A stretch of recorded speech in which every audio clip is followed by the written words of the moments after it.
The Legend of Sunset Shimmer, Ocarina of Time. By Ganondorf 8. December 15, 2014. Chapter 18, Gravekeeper's Ghost. Facing off against a big Poe shouldn't be all bad, as it's just a regular Poe, only 10 times bigger, and quite possibly 10 times stronger. This is definitely not the kind of experience I wanted to greet me upon my first return to Hyrule Field in 7 years, but then I should have expected something like this.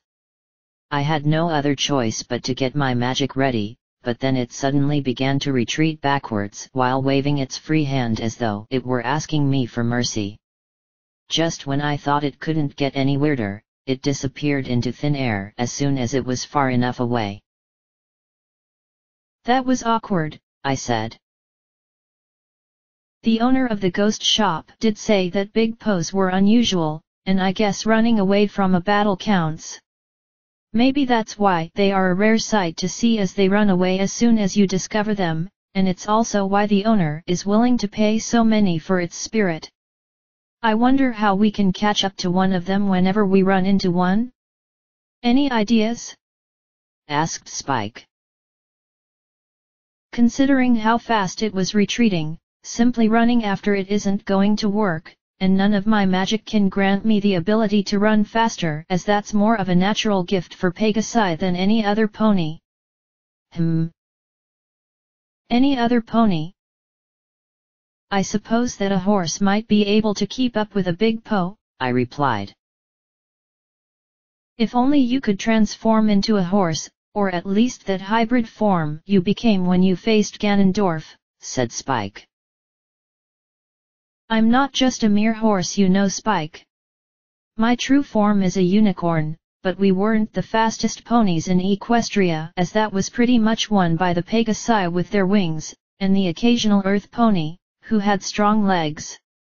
Besides, I can only revert back to a unicorn if I were to travel to Equestria, which isn't going to be happening anytime soon. As for my transformed state, that only works in the most dire of situations. No, we need to get ourselves a proper stallion from the ranch if we're going to hunt down big Poes. Also, having a horse to ride would make crossing the field a lot quicker, as horses are better suited to running as opposed to humans. Anyway, we're wasting time arguing about something so trivial when we should be making our way over to Kakariko Village," I said. "Do you wish that you could become a unicorn again?" asked Spike.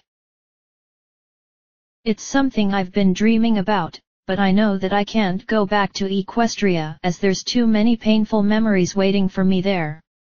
I've gotten used to having this human teenaged body now, and it's the form that I've chosen to associate myself with.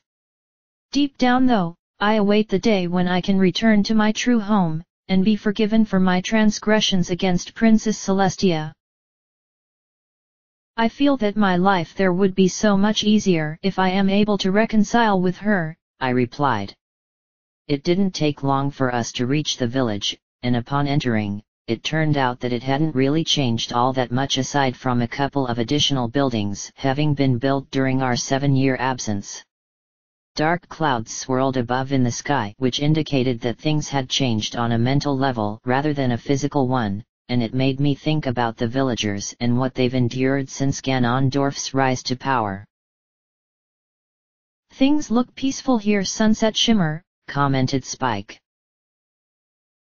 "Maybe, but those dark clouds above us should remind you of what happened on that day. I'll admit that I was expecting Kakariko Village to have sustained some kind of damage, but everything looks peaceful despite the atmosphere.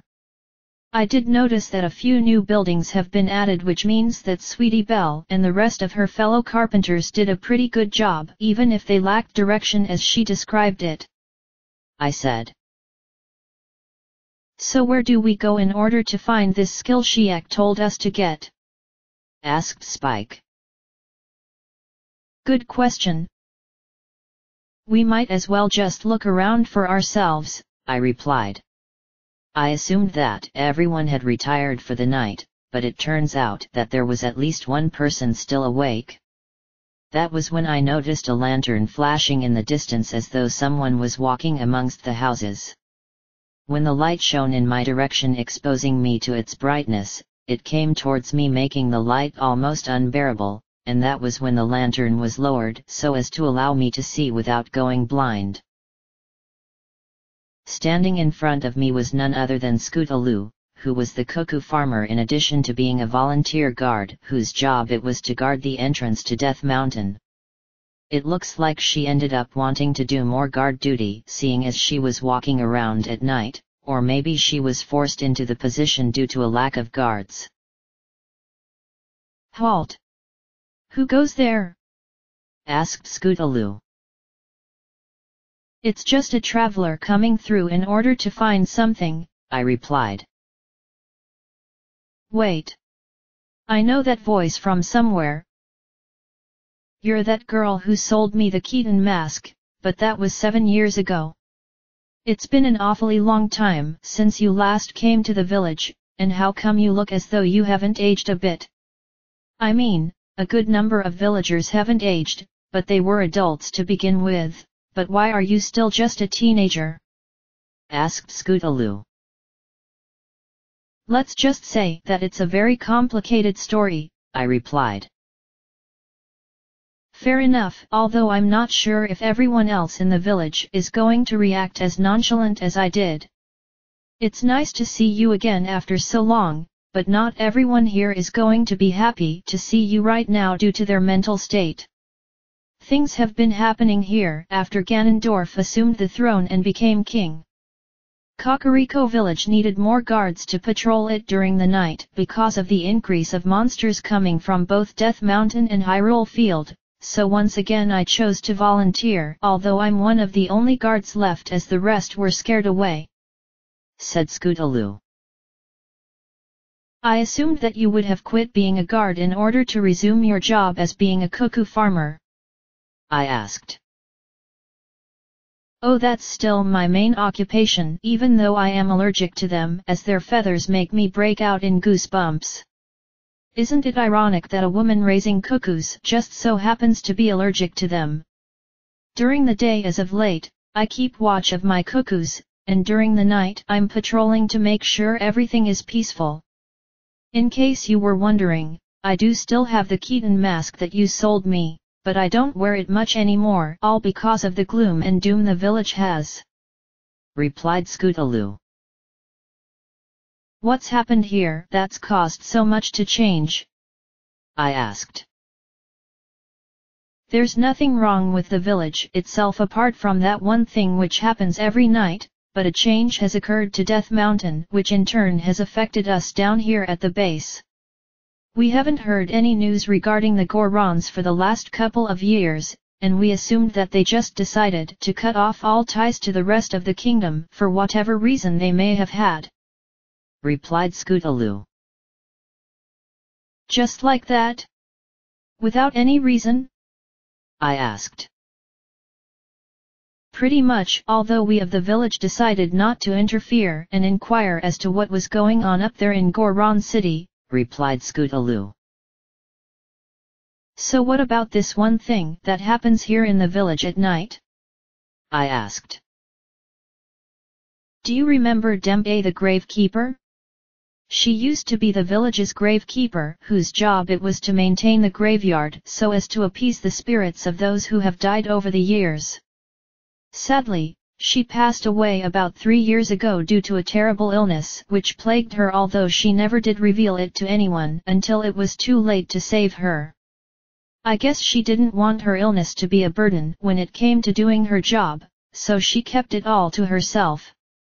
Since then, we've been looking to find a new gravekeeper to fill the void which Dembe left upon her death. The heart-pounding grave-digging tour was cancelled when she died because it just wouldn't be the same without a gravekeeper hosting the nightly event. Anyway, I'm going off topic here, so let me get back to the point of the matter. Within the last few weeks, her ghost has been spotted rising from her grave, hovering about and moaning.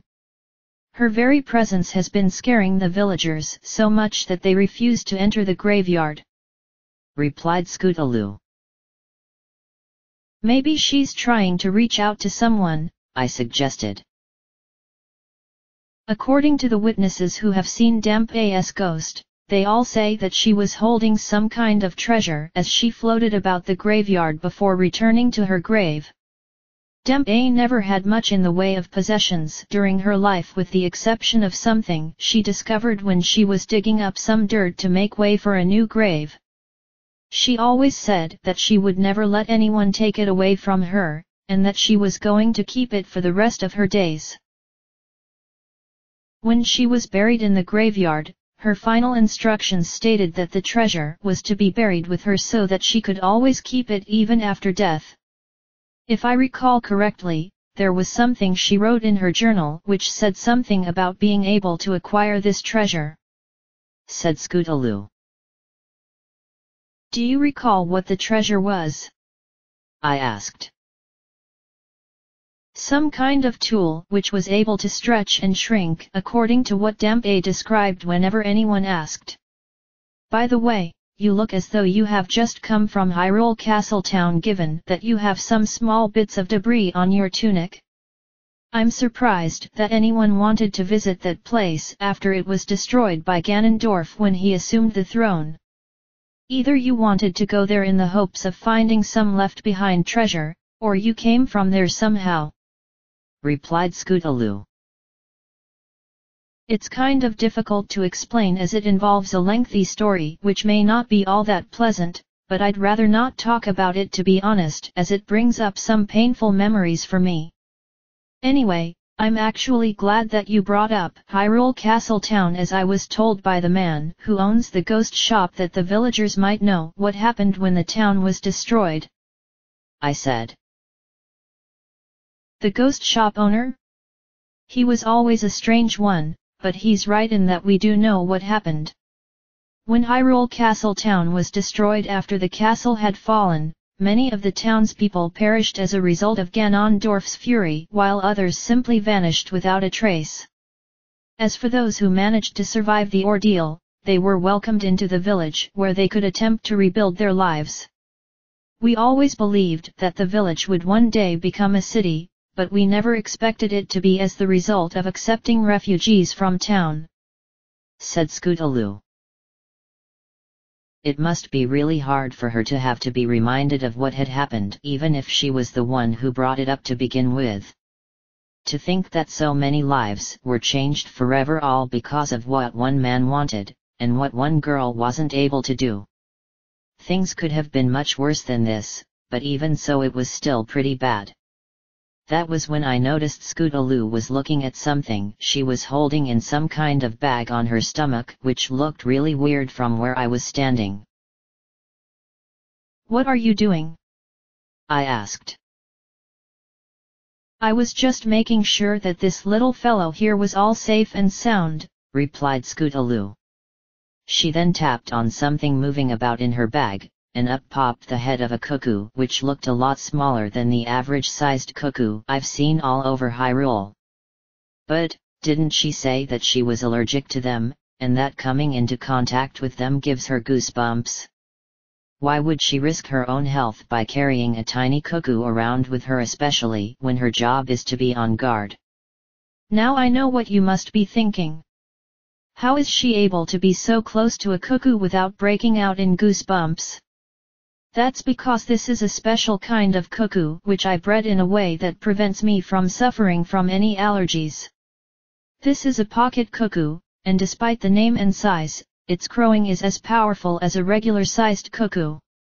In fact, this little guy can even wake up someone who is a heavy sleeper with just one crow. Unfortunately, I can't really afford to look after him right now because of the guard duty I have to do. How about I look after him?" I asked. "You do seem like a capable young woman who looks to be really good with animals. Okay. You've convinced me to let you borrow the pocket cuckoo, but only for a short while at least until I no longer have to be on guard duty," replied Scootaloo. You're getting a relief from somewhere? I asked. Someone else in the village is willing to take over for me starting tomorrow night, so I can focus on raising my cuckoos again and not have to walk around at night armed with so little equipment. All I ask from you is to allow this little guy to wake up someone really lazy so that it can display its crowing, and then come back and see me whenever you've done that so I can see how it's doing. Well, I might as well get back to patrolling the village, so I'll leave you to handle my pocket cuckoo, and possibly the graveyard since I figure you want to go there, replied Scootaloo. As she walked off holding her lantern in front of her to light her way, I placed the tiny cuckoo underneath my hat where it would be safe and warm before turning my attention to the direction where the graveyard was located. Do we have to go to the graveyard again? Asked Spike. If that treasure Zecora found long ago is the skill that Shiak asked us to find, then we need to go there and check out her grave, I replied. You seriously feel like resorting to grave robbing? Asked Spike. I'm not grave robbing but rather grave borrowing when it comes to that treasure. If it will put your mind at ease, Spike, why don't we check out Zecora's hut and read her journal again like we did last time to see what she said before her death? I replied. I'd rather not go into the graveyard at all as it's full of ghosts and other scary things, but I guess we have no other choice in the matter seeing as we need that skill in order to enter the forest temple. Can I at least travel about in the rim of your hat so that I can hide underneath it in case we run into something scary? Asked Spike. Okay, you can go ahead and do that if it will make you feel better, I replied. The graveyard hadn't changed at all since the last time I came here, but there was something more evil flowing about which made me suspicious. There was a sign which confirmed what Scootaloo said about the heart-pounding grave-digging tour having been cancelled due to the death of Zecora, but I'm surprised that her hut was still there as I thought it would have been knocked down or something.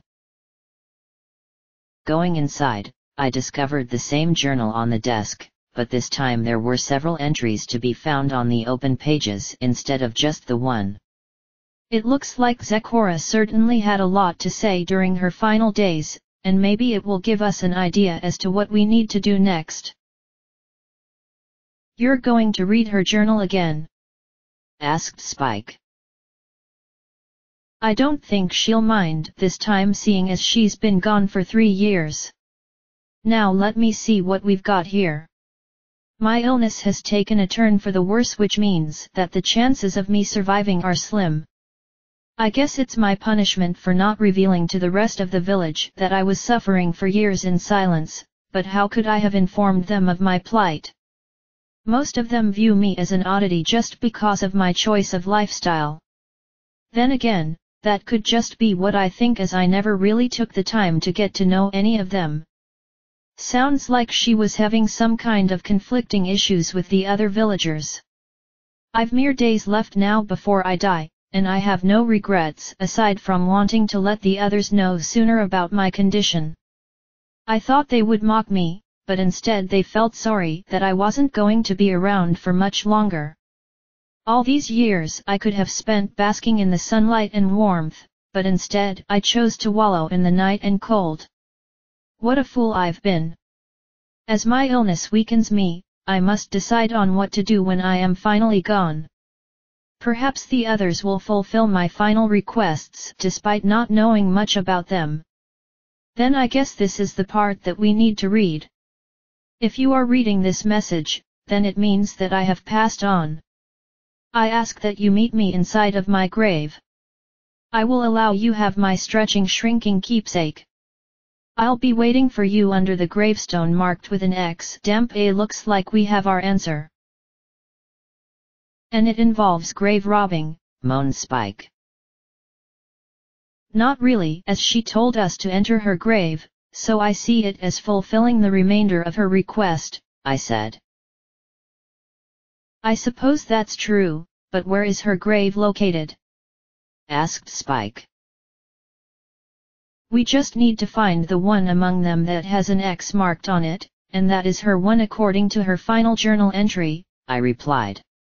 Upon leaving the hut, I began to search for the grave with the X on it, and fortunately it didn't take long to find it. It looked as though the grave couldn't be moved from the front or the two sides, so it must only be able to be pulled from the back. I was surprised to find that I could pull the grave back rather easily without exerting any kind of strain. Once I pulled it back enough, it revealed a small deep hole which I fell down into on sheer instinct, and ended up inside of a large cavern where I saw Zecora floating in front of me holding a lantern and with a halo above her head. You're that one girl who took part in the heart-pounding grave-digging tour where you wanted to talk to me about the tomb of the royal family. That happened years ago, young woman, and as you can see, I am no longer of the living he. No doubt that you have read my journal, otherwise you would not be here talking to me right now, so it's safe to assume that you are here for my treasure? Asked Zecora. I am, I replied. No doubt that you have been informed from both the villagers and from my journal that I passed away some years ago as a result of a deadly illness. While I am comfortable where I am now, I do have regrets about the fact that I chose to keep my illness a problem from the rest of the village. Had I been more trusting of them, my life would still be my own, and I would still be up there alive, and maintaining the graveyard.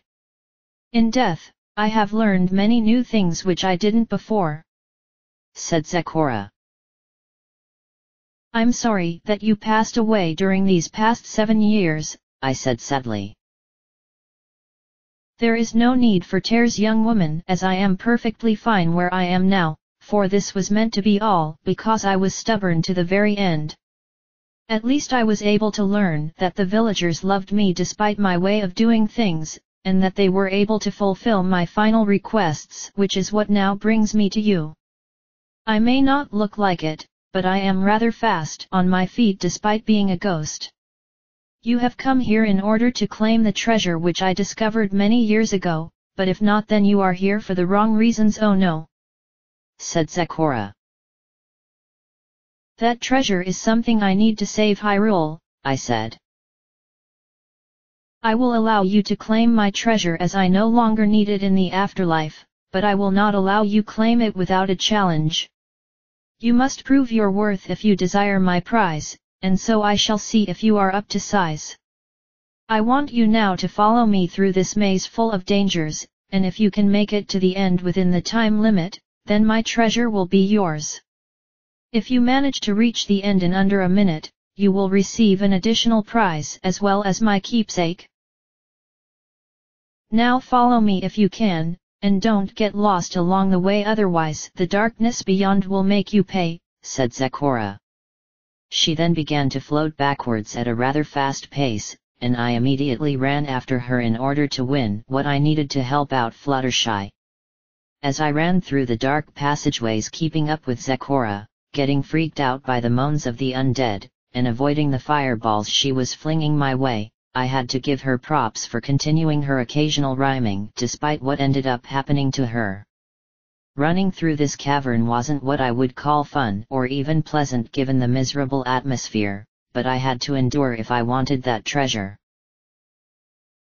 Some of Zecora's fireballs ended up striking me, causing some slight burns to my body, but I had to shake it off and keep going.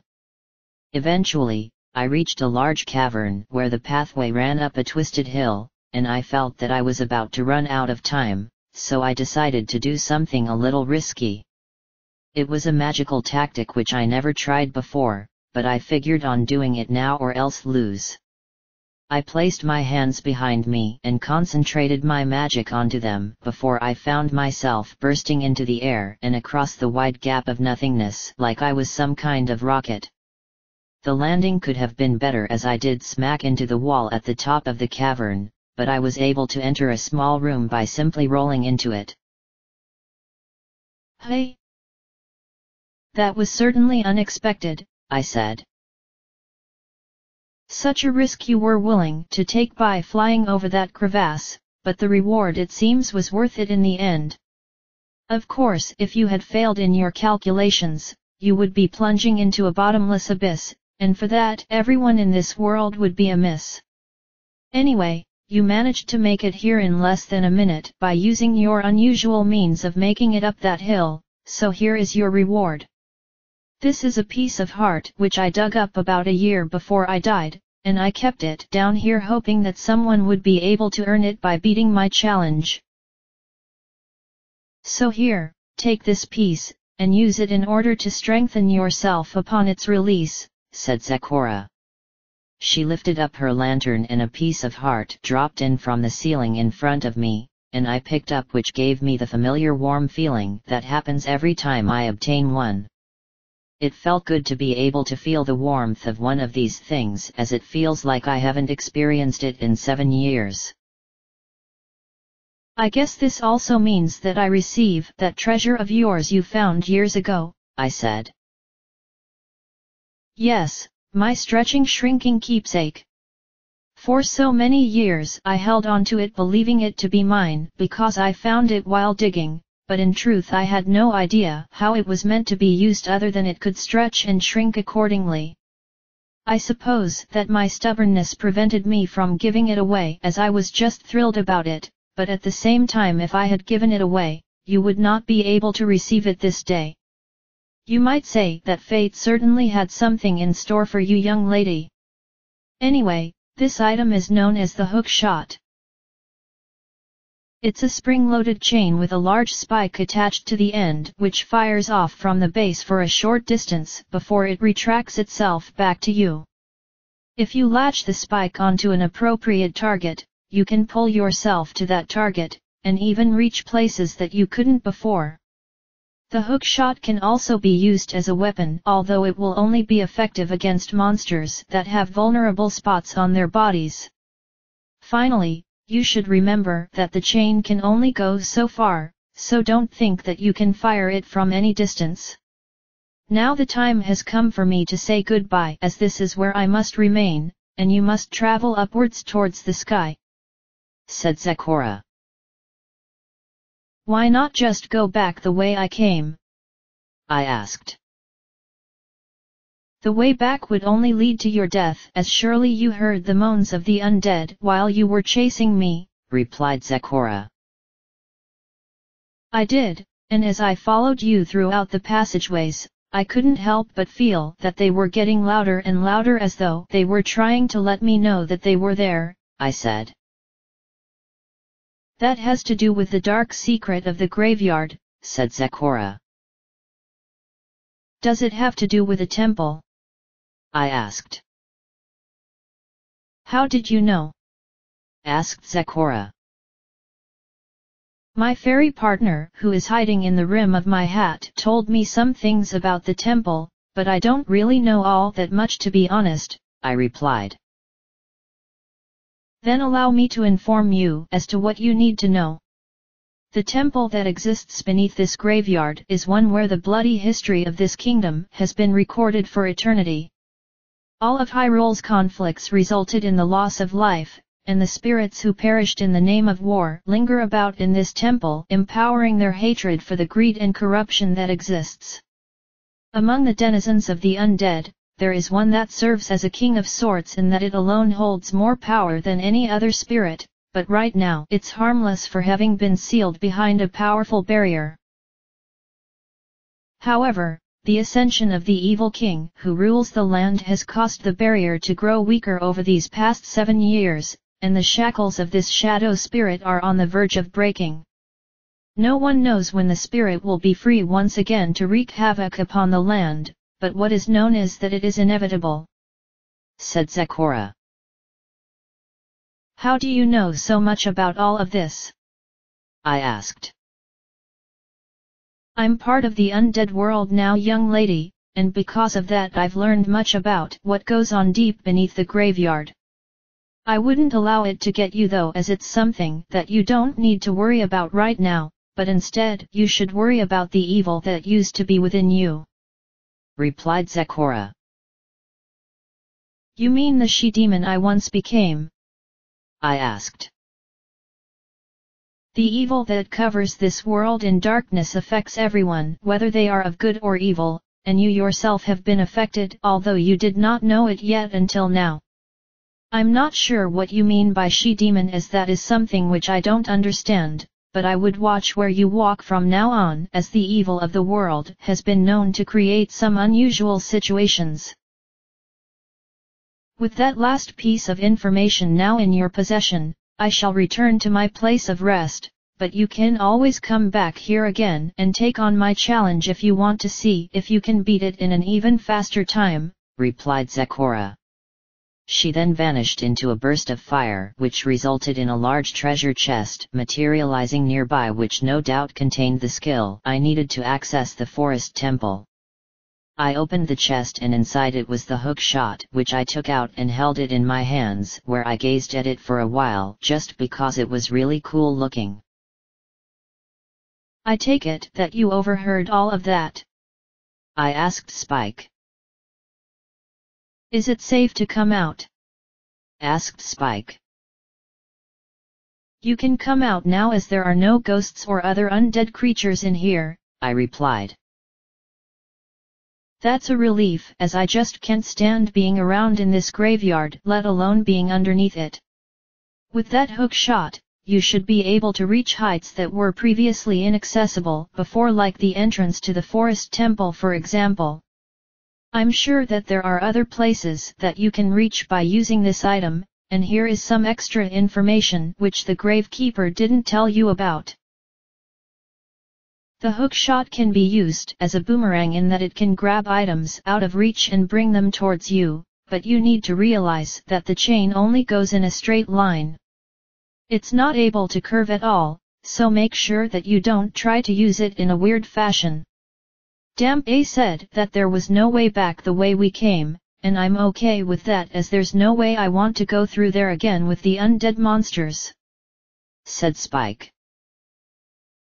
Our only option then would be to go straight ahead and see if that way leads to an exit, I said. I guess this also means that Sheik was right about us finding a skill here in Kakariko village, said Spike. And it strikes me as really weird, I said. I know what you mean, Sunset Shimmer, as how did she know about the hook shot being located underground in Damp A's grave? She must have either heard about her death from someone in the village, or she was there when it actually happened. Didn't you also say that she looked familiar to you? I've been thinking about that while I was under the rim of your hat, and I've come to the same conclusion, where I just can't figure out who she reminds me of, said Spike. Looks like it's going to be on our minds for a while, I sighed as I began to walk forward in the hopes of finding a way out. In the next room, the door closed itself behind me with a large stone slab, and that meant that the only way forward was going forward, but something was blocking the path. Now what have we got here? There's this large blue block in the way, and I don't think I'll be able to move it, as it looks really heavy. Still, it has a unique design on each side, so I guess that says something, but it doesn't help deal with the problem at hand. You know, the design on that block looks a lot like the design that was on the Door of Time. I wonder what would happen if you play the Song of Time in front of this block, and I do mean in front, as I've heard rumors that playing the ocarina in places can cause all kinds of crazy things to happen, provided that you were playing within range of whatever it is you were in front of, said Spike. Only one way to find out, I said as I took out the Ocarina of Time, and played the Song of Time, which caused the blue block to warp away as though it had been sent to the sacred realm or something. Here I thought that I needed some practice, as it's been 7 years since I last played the instrument, but it looks like my playing skills have remained intact, to say the least. With the block now out of the way, the pathway that had been revealed was a long staircase which led upwards into the darkness. With a brave expression on my face, I began to make my way up the stairs, but what I didn't notice was that some kind of evil presence had been forming from within my shadow ever since I first entered the graveyard, and it had grown strong enough to become separate from my shadow.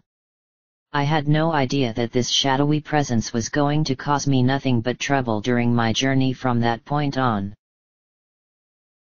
The staircase ended up taking us to the interior of a windmill?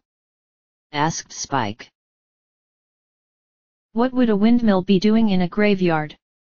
I asked. No, that would be the windmill that's located at the back of Kakariko village, which was used to pump water before the well dried up years ago.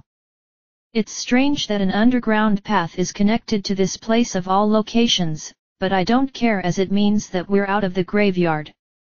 I know that we'll have to go back there again if the temple beneath it is one of the 5 that we need to visit in order to awaken the sages, but for now we don't have to deal with the undead. By the way, there is a piece of heart on that platform over there, but you'll need to use the rotating platforms in order to get to it. You'll only have one chance to pick it up, otherwise you'll have to go all the way back to Dampe's grave, and go through that underground cavern again just to make your way back here. Please don't botch this one, Sunset Shimmer, as I really don't want to go back down there. Ever? Again, replied Spike. No need to beg now, Spike, as I have no intention of messing up this opportunity, I said. I waited for the rotating platforms to come into focus, before I jumped onto one with ease, and then jumping onto the platform with the piece of heart on it, picking it up in the process. Again, the warmth of it made me feel really good, and with that I jumped down onto the floor in order to make my way outside of the windmill. Where did you come from? Why? I guess some things don't change after 7 years, especially my screaming whenever someone freaks me out without warning. I turned around to discover a rather strange man standing there playing what looked like one of those organs that organ grinders play, and his expression was rather calm despite the fact that he was cranking his organ at a really fast pace. I don't recall anyone coming in my front door, so how did you get in here? There is a small opening up there that connects from this place to an underground passageway that lies beneath the graveyard. I was in that passageway in order to get something important, and it ended up leading me here as I needed a way to get back outside as the path sealed itself off. I replied. You don't say? Well now. I suppose I'll need to get that looked at one of these days, as the guy never mentioned any connection between here and the graveyard when he sold me this place some 20 years ago. Guess you can still learn something new every day when you least expect it, and I like it when things go either as expected or completely unexpected depending on what my mood is. I'm called Guru, which sounds like a very weird name if you ask me, and I question my parents for giving it to me when I was born. Most around here call me Discord, and not because of being a bad organ player, mind you. I'm actually pretty good at playing this thing, as you can plainly see, but they call me Discord because of my personality quirks. And that would be? I asked. I'm completely chaotic, which has been known to cause people to want to avoid me if they don't like having a little chaos in their lives. You know, I never used to act this way where I'm random and spouting all sorts of nonsense, replied Discord. What happened? I asked. Before I continue on with the answer, I require your name so that I can remember it for future reference, or past reference if that happens to be a thing, replied Discord. I'm called Sunset Shimmer, I said.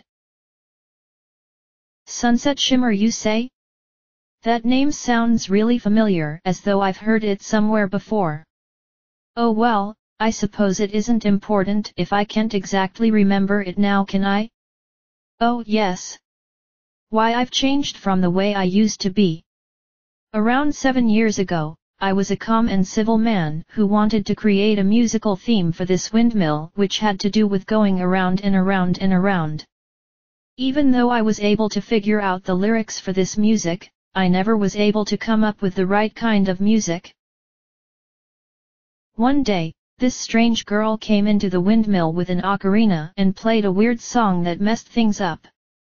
I believe her name was Sunside Swimmer, but the point was that the song caused the windmill to spin faster than it had ever been spun before, and it drained the water in the well until it was completely empty.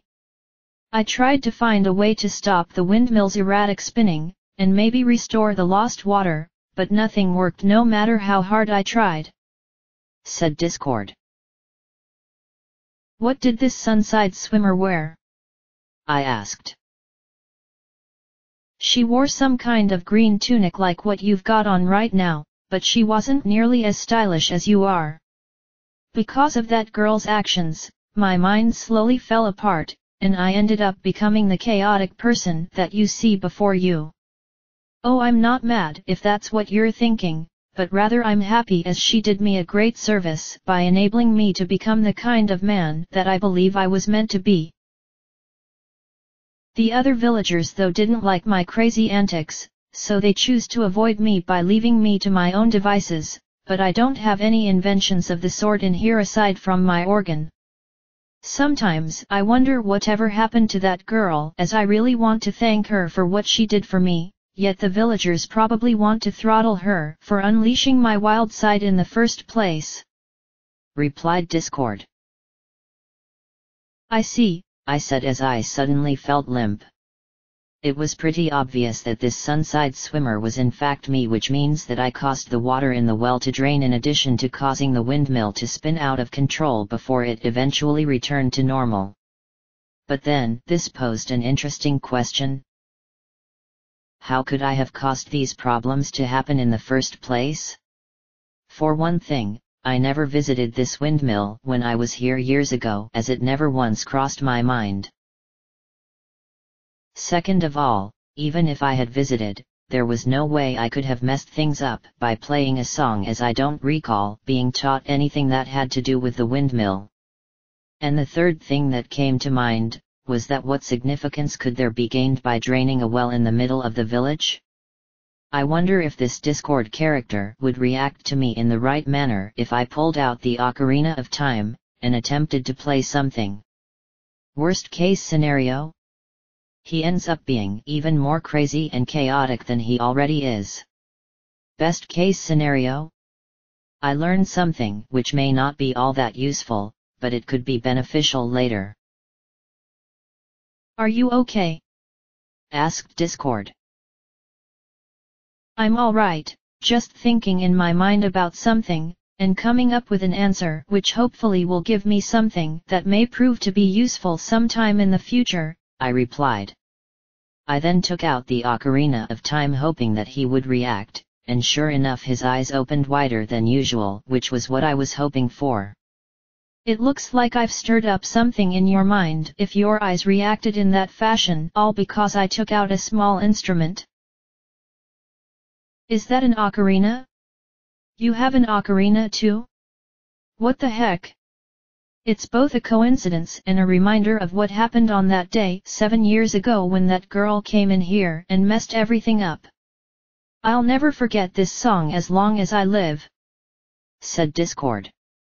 He then stopped cranking his organ before playing a series of 6 notes and then repeating them. Then he turned things over to me and I played the notes, which suddenly caused it to start raining. Since when can it rain indoors? "That's it. That's the song that Sunside Swimmer used in order to mess things up. I coined it as the Song of Storms because when it's played on an ocarina, it starts to rain a downpour from on high for a short period until it stops again. You know, the more I look at you, the more I feel like I've seen you from somewhere." "Maybe you have and don't realize it," I suggested. You're probably right about that, but it's not important if I can't remember it, right? Anyway, the windmill is spinning around in a fast motion again just like it all those years ago, but there is no water to be drained this time, so all it's doing is spinning for the fun of it and nothing more. A part of me wants to lash out in a fit of rage because that song changed me forever, but the rest of me just wants to feel happy knowing that I accepted myself for who I am, and nothing will ever change that.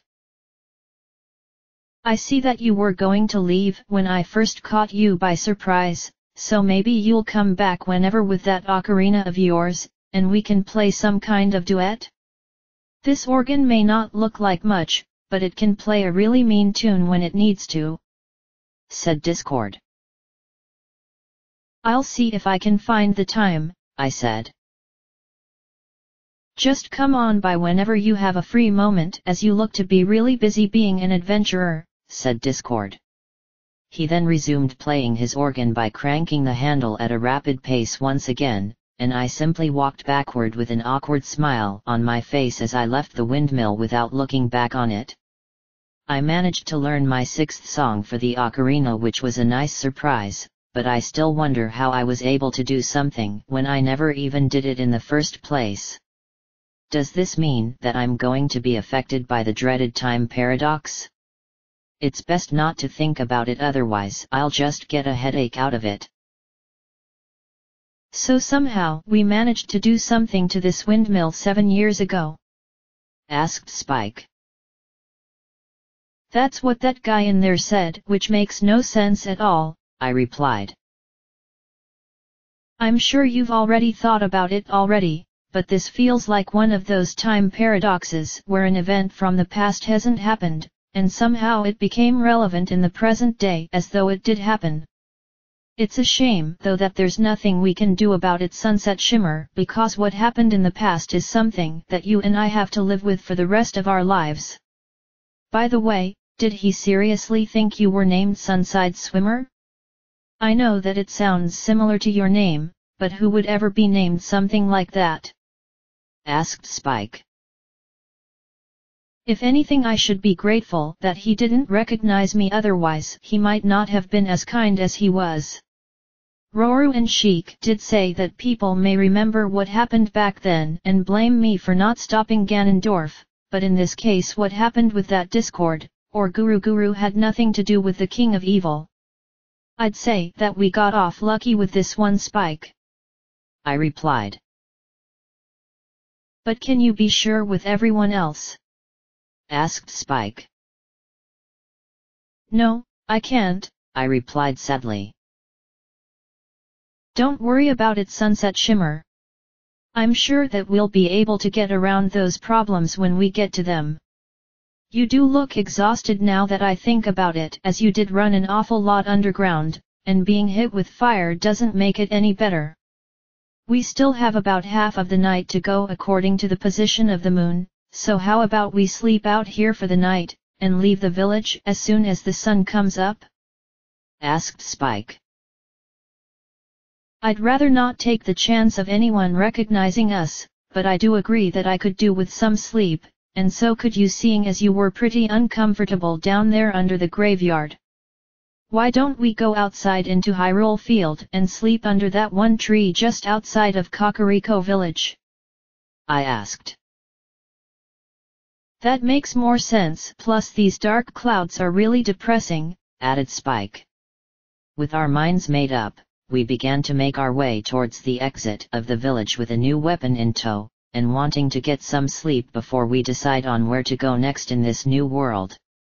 I wish though that I had looked behind me as I was walking away, because then I would have noticed that shadowy presence which separated itself from my shadow back underneath the graveyard.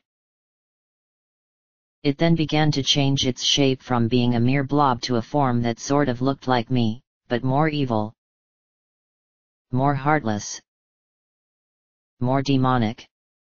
Its eyes glowed bright yellow as a sign of its hatred towards me, and began to say something which of course I couldn't even hear.